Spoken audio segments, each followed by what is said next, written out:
Stand the 40th anniversary of these good people who are renovating all these locks, their association. I'm going to cap that with a 50th anniversary.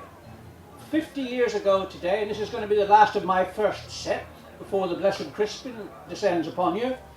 1962, folks. Different world, different place, different people.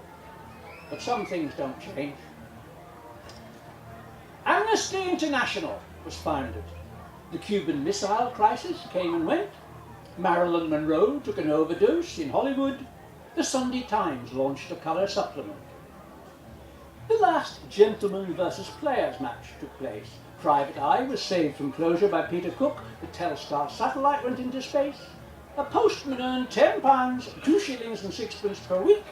A mechanic 12, a shop girl maybe 7.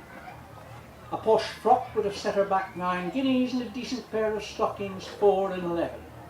And the local paper in an English country town ran a modest advert. Some posters were exhibited by kind permission of the council for one night only.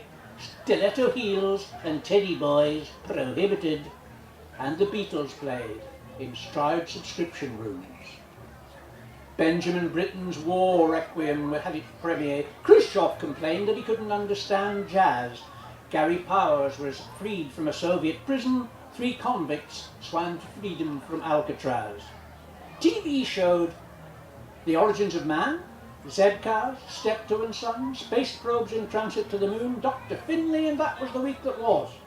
On radio, Mrs. Dale's Diary got a new signature tune. A brand new bungalow might be bought for a couple of thousand. A terraced house, half that. The thrifty and the do-it-yourself enthusiasts could still find a remote village cottage for 150. Thai food tea cost 1 and 6pence a packet. Heinz baked beans were 7pence a can. 2pence bought a child its weekly ration of Corky, Dennis the Menace, and Desperate Dan, and the Beatles played in Stroud subscription rooms. Harold Macmillan sacked 7 cabinet ministers. Oistrach and Menuhin played the Royal Albert Hall. Chris Bonington climbed the north face of the Eiger. There were violent mass protests along the Berlin Wall. The Liberals won the Orpington by-election, the first de Havilland Trident took to the air. Yves Saint Laurent opened his couture house in Paris. CND members sat down in Parliament Square. Joan, Jean and Pam came in by bus from Dursley.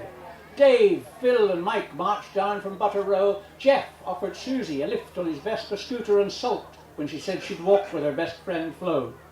There were girls from Rodborough and Pagan Hill and lads from Slad and Minchinhampton crowding the pavements in a jostling, boisterous queue with teenagers from as far afield as Cam and Frampton. And the Beatles played in Stroud subscription rooms. Bum warmers, winkle pickers and beehive hairstyles. The twist, the mashed potato and the locomotion, 4 slim musicians on the treadmill to stardom, an old building and a stage of rare commotion. The only stimulant in the place was alcohol. The only drug on the dance floor was nicotine.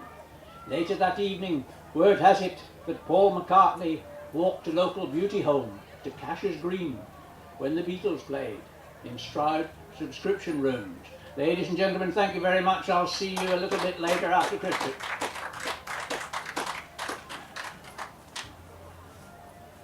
Thank you, Peter Wyton. We'll be looking forward to more of that good stuff later. So if I could ask our very own Poet Laureate of Stroud to come to the stage, put your hands together and welcome Crispin Thomas.